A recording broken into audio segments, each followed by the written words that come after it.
ladies, gentlemen, and either. My name is Dat. I'm also known as Morbid, the frontman and guitarist of Locotomy, a black metal band from Hanoi, Vietnam.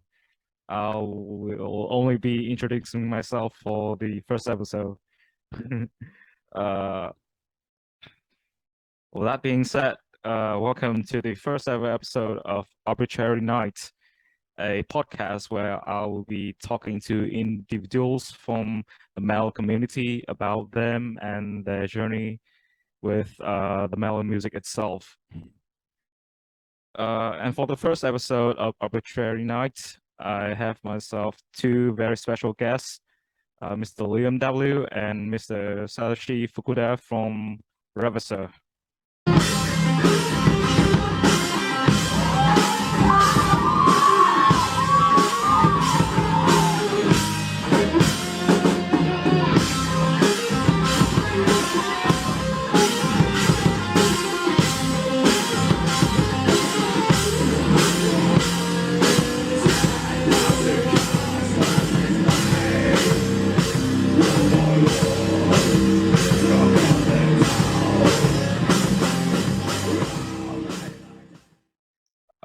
First of all, I want each of you to have a short self-introduction of yourself.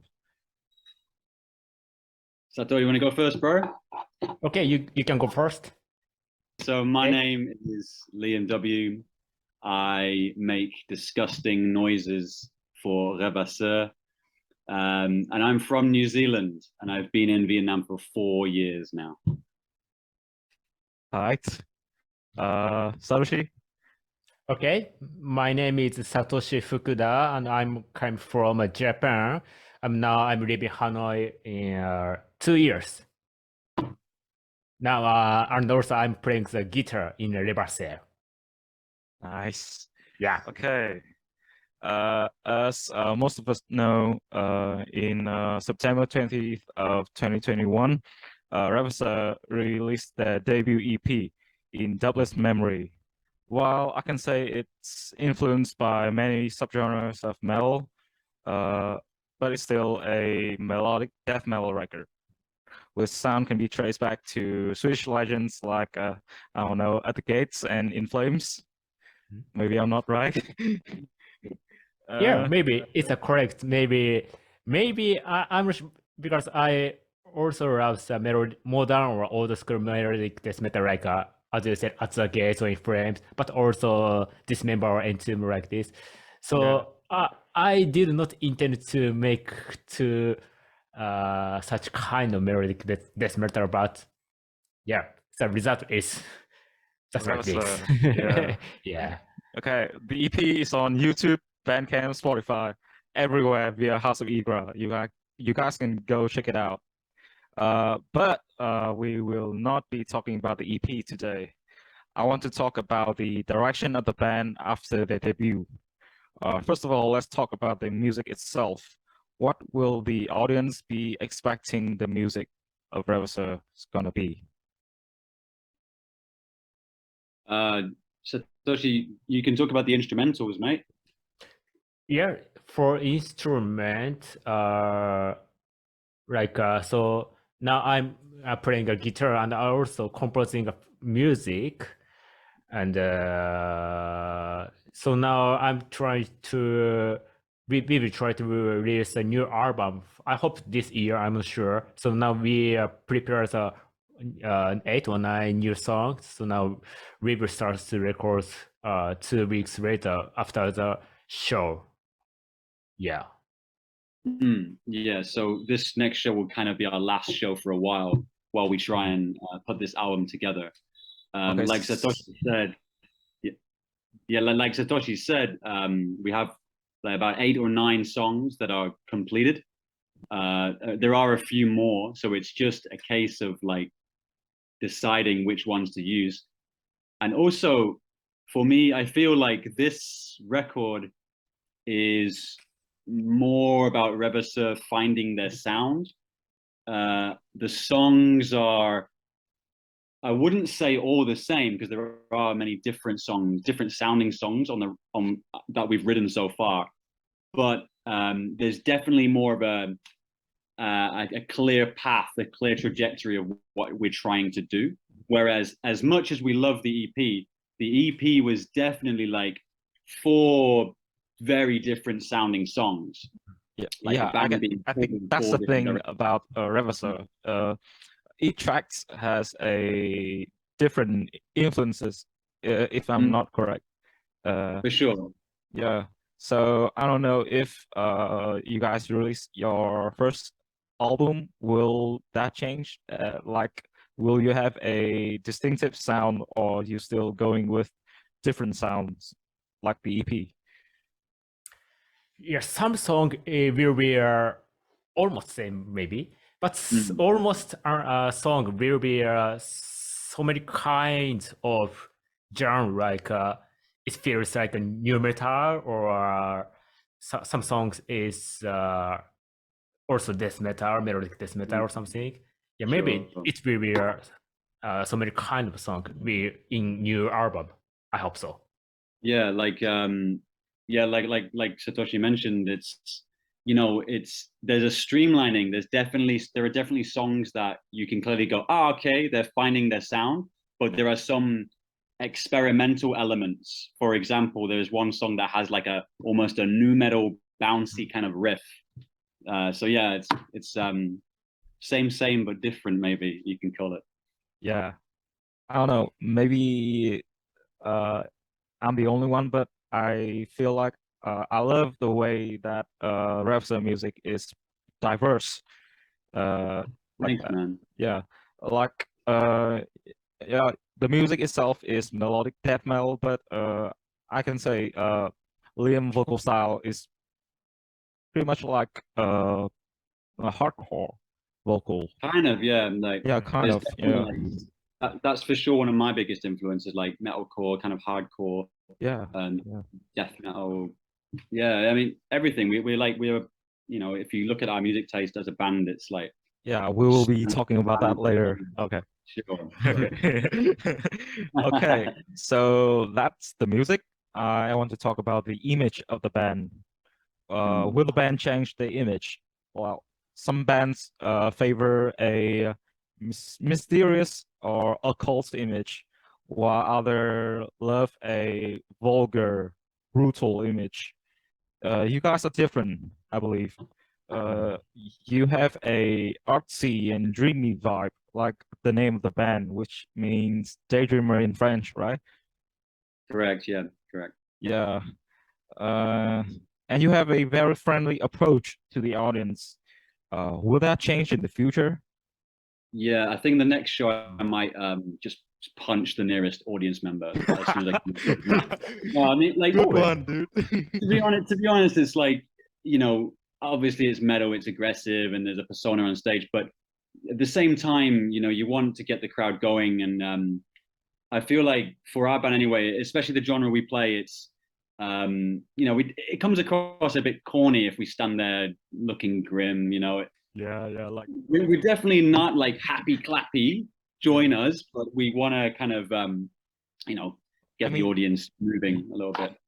I have one word to describe Rêvasseur image right now. It's kind of down to earth, the way that you guys interact with the with the audience. So, man. I mean, the image of the band is something that I usually don't really care of, because the music speaks itself. But right, that's it, dude. Yeah. That's it. Yeah, for sure. But I love the way that bands have different image, and Rêvasseur is unique themselves too.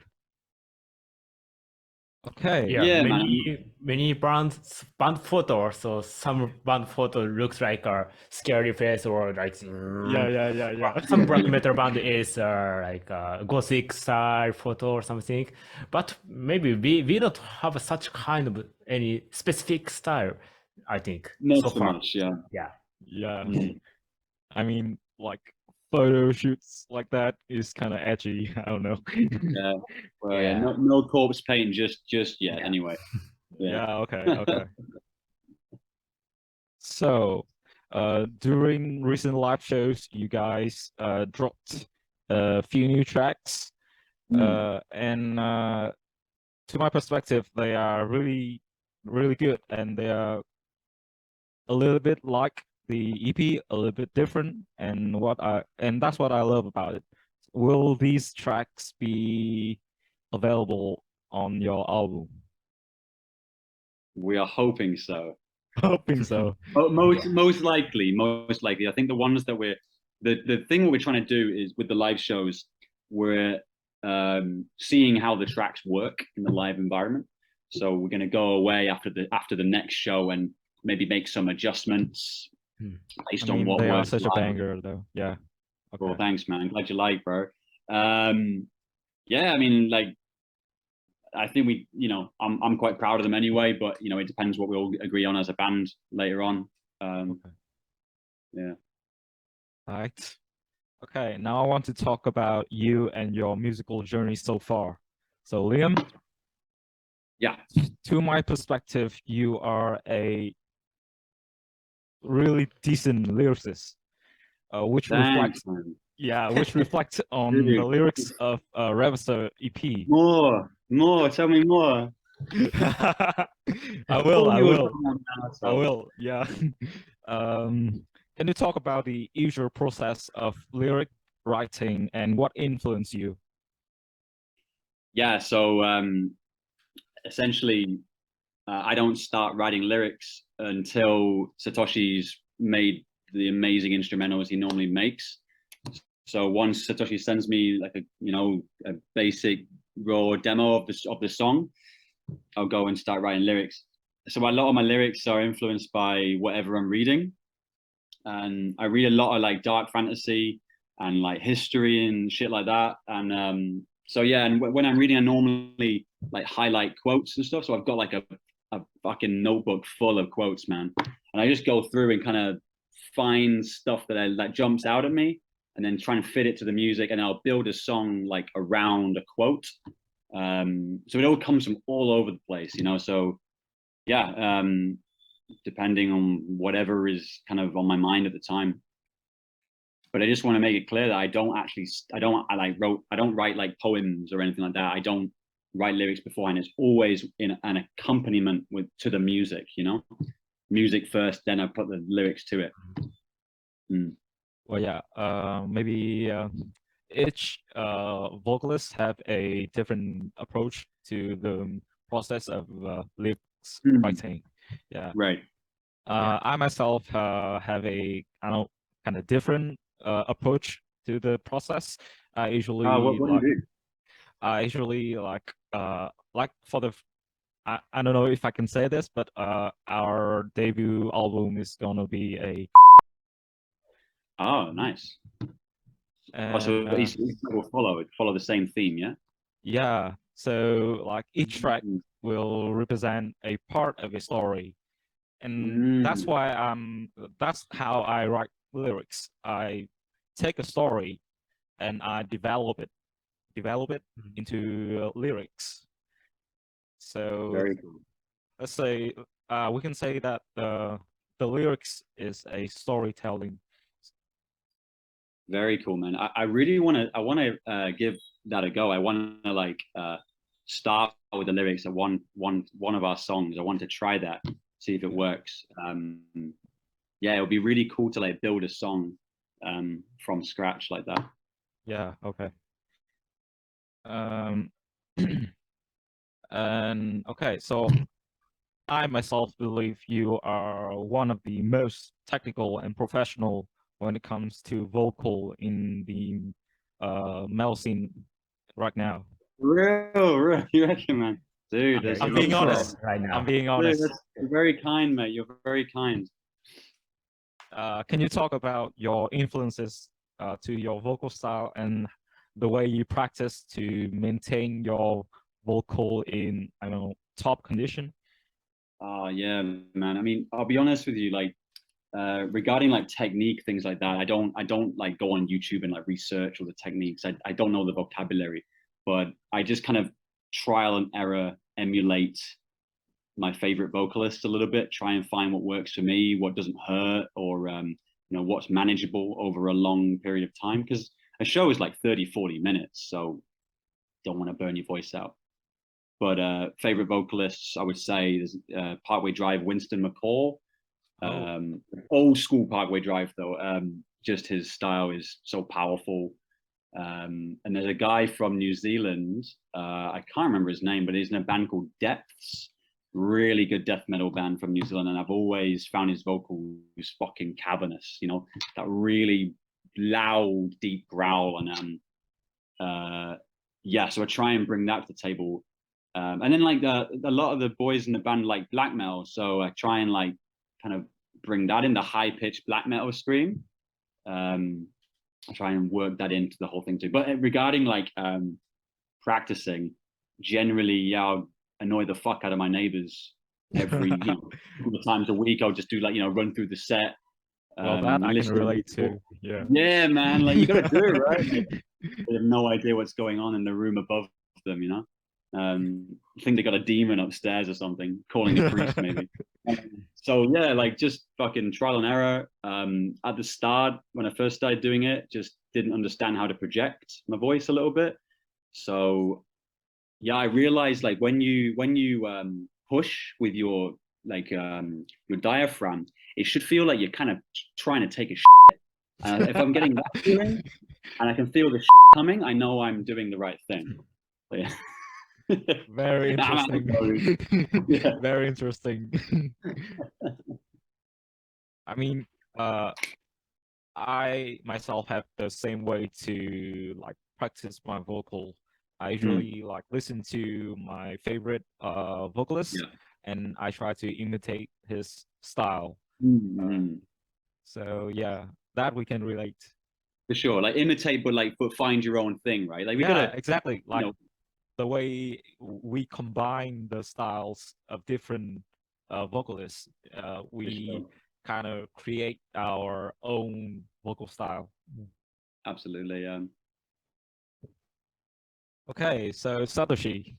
Yeah. To my perspective, you are a very experienced and technical guitarist in our scene right now. So maybe. So. Okay. Yeah. From watching your covers uploaded on your YouTube channel, I'm confident to say that you are influenced by many subgenres of metal, ranging from death metal to black metal or even power metal. I saw a cover of Dragon Force once. Yeah, that is a very trash covers video. Yeah. Anyway, okay.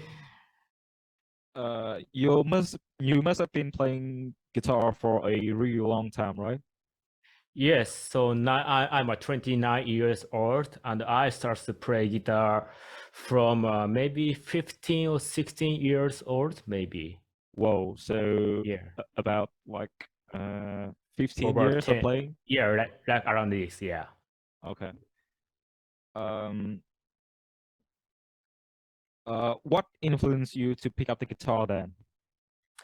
Yeah, so my first step into the heavy metal scene is Bread for My Valentine.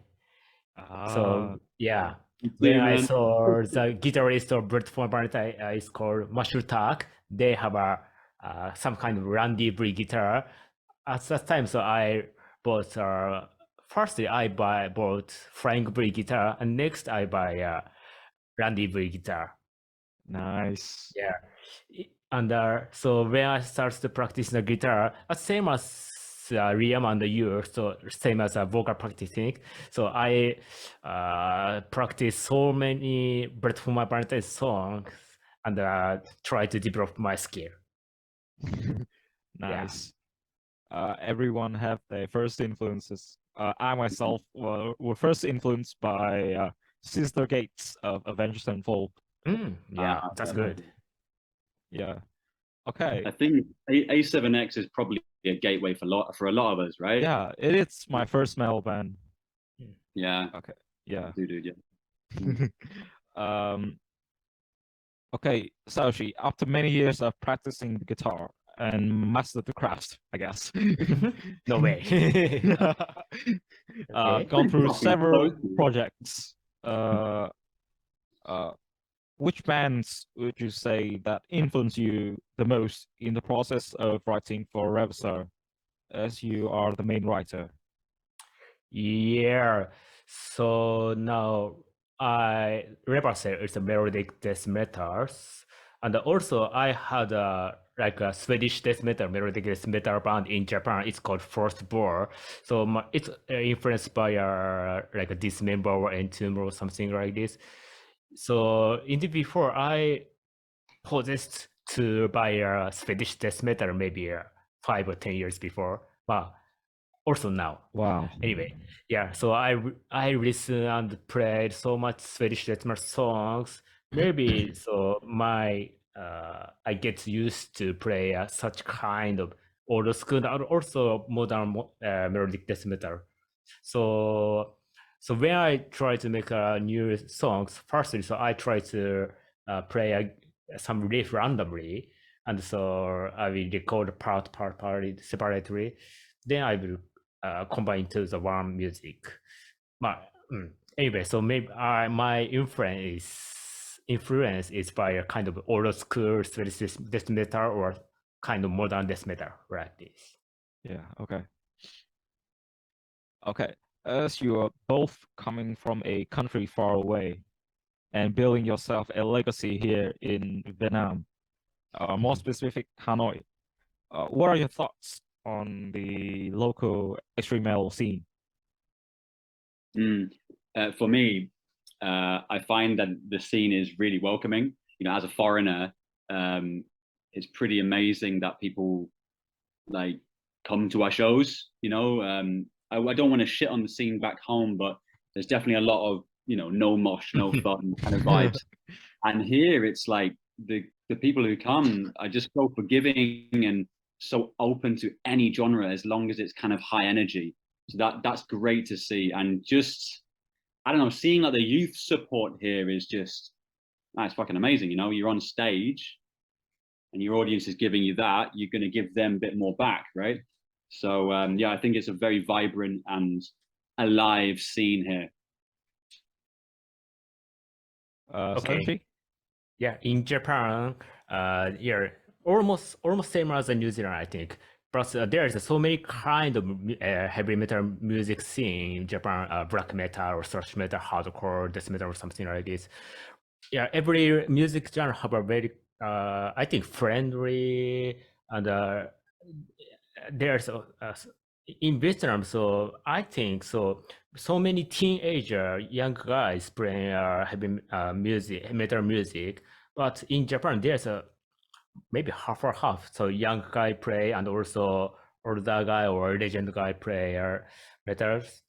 But anyway, everyone is friendly and aggressive to expand the heavy metal scene in Japan, I think. I mean, I do follow a few bands from the Japan scene, the Japanese scene, and I would say they have a much higher level of technical playing than what we have here in Vietnam.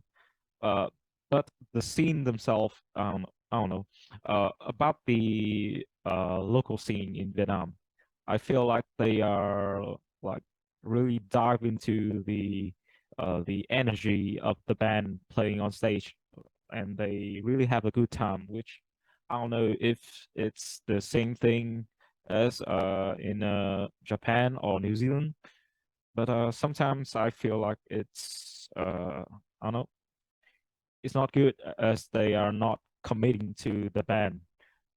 Perhaps there could Yeah. be an element of that too. What I find in Vietnam is there's especially in Hanoi, there's definitely like a going out culture. You know, Yeah, like correct it me is. if I'm wrong, people tend to go out till quite late. Yeah, and in New Zealand, I wouldn't say so as much. You know, like most people don't live in the city. Let's say people live in the suburbs, so it's kind of a bit of a mission to go to shows. And also, I don't know, but I feel like metal is kind of still seen as a bit of a rebellious, kind of edgy genre here. I don't know. I just get this impression that people see it as something exciting, whereas I don't know, back home it's seen as a bit of like, like dorky loser genre, you know, you know what I mean? So, I mean, it's refreshing. It's so refreshing coming here and like, yeah, you know, it's just wild. Like people actually come and like go crazy at the shows and not just standing there. Mm. Okay. So Yeah. so now I want to ask more a little bit of something. I must say I can say that getting to know you questions. I want each of you to tell me your top 3 extreme metal records of all time. Liam? That's so tough. Satoshi, you go. Okay, Let's I'm gonna go first. Satoshi? Okay. Okay, top 5, right? Top 3? Top 5, top 3, your choice. Okay, so I consider what album will be best in my life. So I consider 5 hours maybe. So my first, so I chose time by dives, time. So firstly, so when I start to listen to heavy metal music, so I listen to The Poison from Bread for My Valentine. This Okay. album, so I listen so much times. And the next three, so I listen to Hard Work from a Carcass. When Hard Work. I listen, Amazing yeah, album. Hard Work. Yeah. Amazing When I album. listen maybe 17 or 18 years old, after I listen to this album, so I get into the death metal. Yeah. And the next third album of my life is Symbolic from the Death. Yeah. Yeah. I believe So- Symbolic and Hard Work are like a gateway album to the genre. Yes, exactly. Yeah. Yeah. So especially so Death is a Death. kind of progressive metal. So but I'm very impressed by guitar playing by Chuck Schuldiner. Yeah. Yeah, so that's why now I'm using a Chuck Schuldiner guitar model. Yeah. And the fourth You have a album real is beautiful guitar. yes, exactly. Maybe I can play this karaoke for all songs. I hope. I'm not sure. Yeah. Alright. Okay. So next fourth album is Sentence to Life from Black Breath. Oh. Black Breath is a kind of hardcore band from America, but they're using HM2. HM2 is a very bad effect for the guitar. It sounds like very dirty and it's so called buzz saw sound. But it sounds it's a Swedish death metal It's a sound. Swedish sound, right? That's something I don't understand about Swedish bands. They really love to use the HM2. Oh my god, the time is running out. Yeah, but this band is not Swedish death metal, but it's just a hardcore. But I very get influenced that sound, so I really love this album. Okay. And the last album, my choice is I don't know how can I pronounce Eldop by Martyrdot. Martyrdot is a crustcore from Sweden. So maybe Eldop is also Sweden. I'm not sure how to pronounce it. Yeah, so after listening to this album, I really love the D-beat, crusty music. Yeah, that is my choice. I'm surprised you didn't choose any Dismember albums, or did you just like not choose because they're all so good or something? Yeah, of course, I really love the Dismember, but most influence Swedish sound is a Black Breath. Okay, yeah. So were Black Breath like before? Were they like before these bands? Are they quite old? Black Breath? Not old, but maybe 5 or 18 years before something, maybe. Oh shit! Right. Okay. Yeah. I'm a little surprised that you didn't pick any black metal album. I'm sorry. maybe the subgenre is. That's Ang, dude. Ang is the black metal guy. Like we dabble, like we're into it, but he's definitely the black metal guy of the band for sure. He also played for Alcross, so yeah. Right. There you go. Yeah. I mean, it's awesome. That's the best part about being in a band is that through these guys, like through each other, we've all gotten into a lot of different shit. Yeah. Like I've definitely delved more into black metal because of Aang, and then I didn't even know about fucking Dismember until I met Satoshi. So yeah, learn loads. Yeah, man.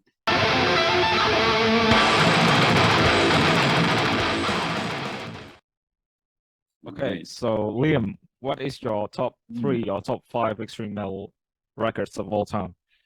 Extreme metal, yeah. It's best we go with just extreme metal because I love a lot of different music. So yeah, I think for extreme metal, You can again, choose any. You can choose any type of metal you want. that's really hard as well because I think it changes on the mood every day. But I would Yeah. say like right now, probably there's a band from New Zealand called In Dread Response. They have an album called From the Oceanic Graves. Really good melodic death metal album. Amazing lyrics as well. Yeah, shout out In Dread Response. Incredible music. Heard that when I was 13 and blew my mind. There's another band from New Zealand called Depths. I mentioned them previously. They have an album called Revelations, and that's fucking heavy. Probably my gateway death metal album. It's kind of like deathcore-y death metal, but leaning more to the death metal end of deathcore, you know? Okay. You know, it still retains its cult badge, you know what I mean? And they're fucking good, heavy. Yeah, interesting choices so far. And I don't give a fuck, but As Daylight Dies, Kill Switch Engage. Yeah, again, like just Okay. powerful, catchy choruses, great guitar hooks, really good clean vocals. I don't normally like clean vocals. I think a lot of them sound really bitchy, but his clean vocals are just powerful. Old school, probably either Morbid Angel Covenant or Annihilation of the Wicked by Nile. I'd say like Nile for lyrics, Morbid Angel for like groove and vocal style. I really like David Vincent, you know, bow to me faithfully. I love that. That's just satanic as fuck, man. Yeah, it's kind of spare. Yeah, and I mean, and then when somebody pick an album of Morbid Angel, they usually pick the Altar of Madness. But you have me too. a I pick yeah, A. yeah, I you just have a very interesting pick. I yeah, believe. it's the production quality on Covenant. Like I don't know, it still stands up to this day. You know, like it's obviously old Yeah. school, but I listen to it along with like newer death metal bands, and I still think it stands up. Doesn't sound corny, and the vocals sound really powerful. Man, I don't know how he does that vocal style without ripping the fuck out of his throat, but he's amazing. And then yeah, finally, Last choice. Answer self-titled. So that's Alcest's, you know, Nage from Alcest, Alcest. his first project. Well, I think he had Alcest at the same time, but it's another project he had. And well, Alcest is the more forest and nature. I'm definitely more of an urban guy. I like nature, of course, but I'm definitely a fan of urban environments. And Amsur, it's not the most extreme, but it's got some black metal elements, like black metal post-punk kind of. Yeah, again, a mind-blowing record. I mean, I love how you pick a black metal record, but it's post-black. Yeah. I mean, I could have a top 25, man. There's so many great albums, but yeah. narrow down if I think that they're probably the ones that are like no skips for me. Like day in, day out, no skips for sure. Okay, so for the last question, I want each of you to pick your favorite album released this year so far. Oof. Yeah. Satoshi? Okay. Yeah. Yeah. Actually, there is very good album in this year. So my candidate album is 1, 2, 3, 4, 5, or 6 or 7 maybe. Yeah. Oh, but man. anyway, I gotta pick up. I hope you don't angry because this is a post-black metal. But anyway, this I'm not is, angry at all. Okay. It's just yeah. Anyway, I'm gonna pick up a Japanese post-black metal band. It's called Asu no Joukei. Oh, I love that band.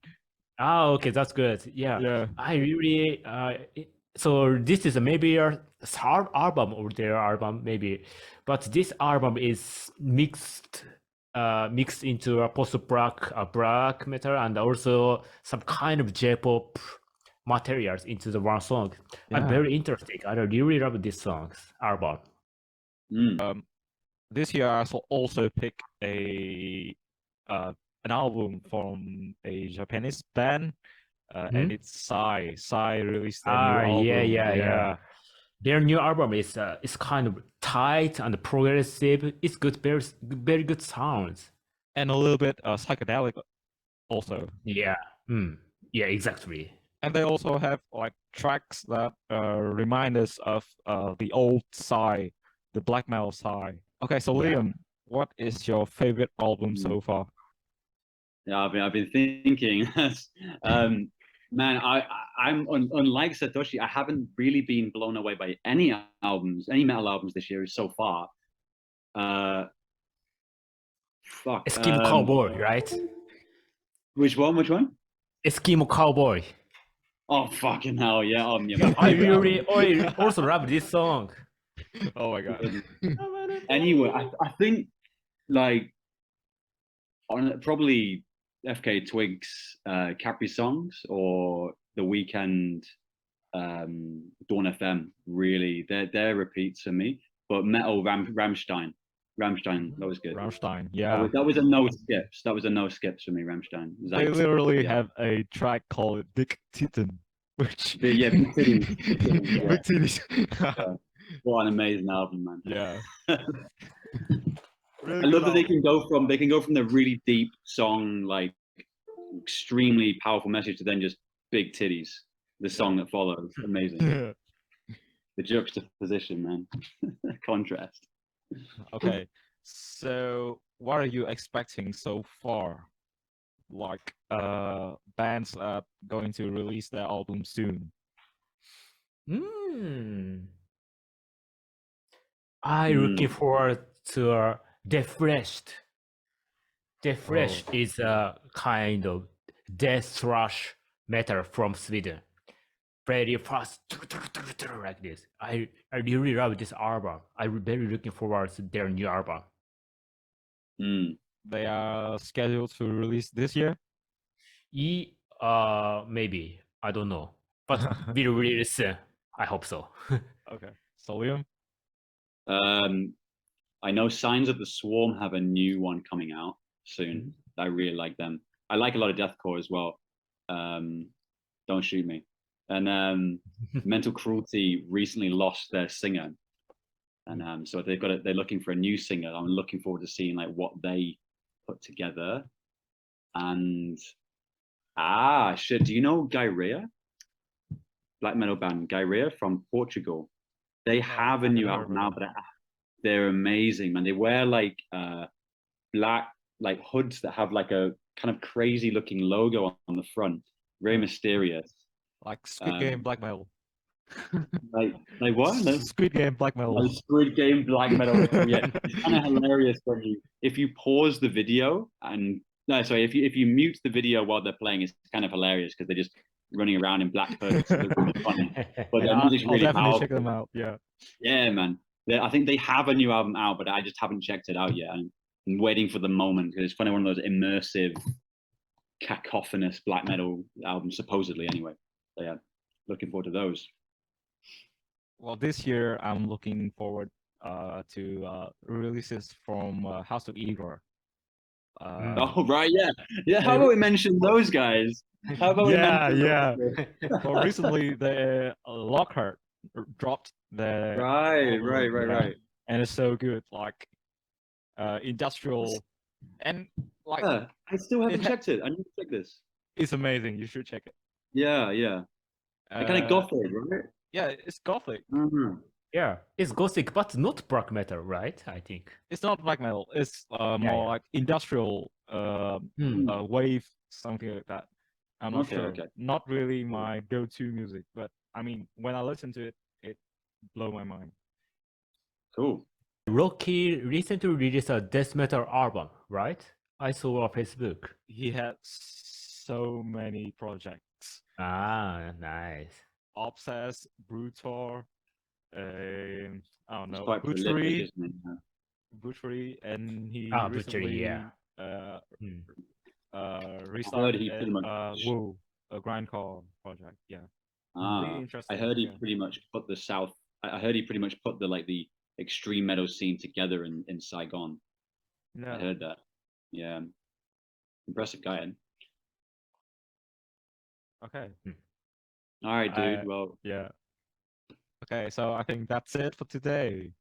Yeah. well, thanks for Really- having us, man. Appreciate it so much. Very much. Yeah, thank you for being my first guest Fuck yeah, man. I for look Arbitrary forward. Night. Yeah. Fuck yeah, man. Look forward to the next one, to seeing what you do with the next one, mate. Awesome, bro. All right, we'll see you soon Yeah, at see the you soon. show on the 15th. Yeah. We'll see what happens. Yeah. Merry Christian. Let's go, man. Let's Yeah. fucking bring the noise. All right, see you soon, guys. Cheers.